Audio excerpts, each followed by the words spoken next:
வணக்கம் நண்பர்களே. இந்த பசங்க நம்ம ஐடி படிக்கிறவங்க, ட்ரிபிள்இ எலக்ட்ரானிக்ஸ் டிபார்ட்மெண்ட்டுக்கு வர்றவங்க புதுசாக மல்டிமீட்டர் வாங்கன்னு நினச்சிங்கன்னா இந்த கம்பெனி வாங்க. ஒரு நார்மல் ரேட்டில் நல்ல பெஸ்ட்டான மீட்டர்.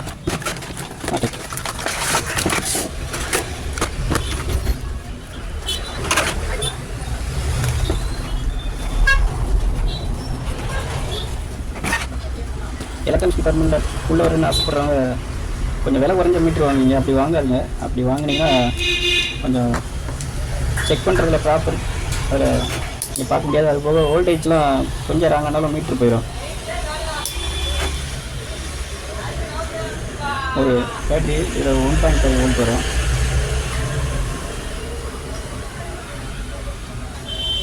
பாருங்கள் 1.5 கரெக்டாக 1.5 கீழே இருந்துச்சுன்னா இந்த மாதிரி பேட்ரி வந்து லோ ஆகிடுச்சுன்னு அர்த்தம்.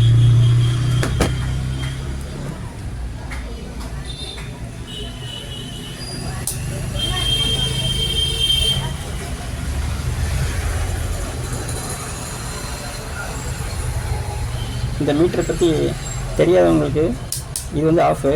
இந்த ரைட் சைடு வந்து மூணுமே இருக்கிறது வந்து ஏசி, அதாவது நம்மளோட ஏசி கரண்ட்டு செக் பண்ணுறது சுவிட்ச் போர்டில். மற்றபடி இந்த சைடு லெஃப்டில் இருக்கிற 4 பாயிண்ட்டுமே டிசி வோல்டேஜ் செக் பண்ணுறது. இப்போ இந்த பேட்ரி பாருங்கள் 1.5 தாண்டி இருக்குது பார்த்தீங்களா. இது வந்து பேட்ரி நல்லா இருக்குது. 1.5 கீழே வரும். அப்படி வந்துச்சுன்னா பேட்ரி அவுட்டு.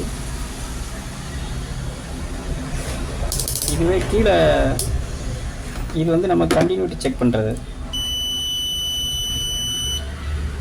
இதில் நம்ம லைட் ஆன் பண்ணிக்கலாம்.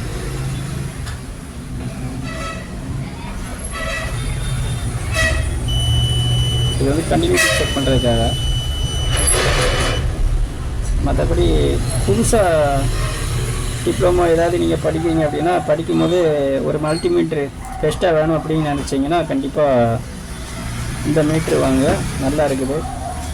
நார்மல் பட்ஜெட்டில் இந்த மீட்ரு ஓகே தான். வேறு இதை விட கம்மியானது கிடைக்குது. 200 ரேஞ்சுக்கெலாம் கிடைக்குது. அது மேக்ஸிமம் வாங்கினாலுமே நீங்கள் அதிகமாக வோல்டேஜ் எல்லாம் செக் பண்ணுறதுக்கு அது கொஞ்சம் யூஸ்க்கு கொஞ்சம் கம்மியாக தான் இருக்கும். எங்களுக்கு நாங்கள் மெக்கானிக்கல் வாங்குறது ஃபுல்லாகவே இந்த கம்பெனி மேக்ஸிமம் எல்லாருமே வச்சுருப்பாங்க.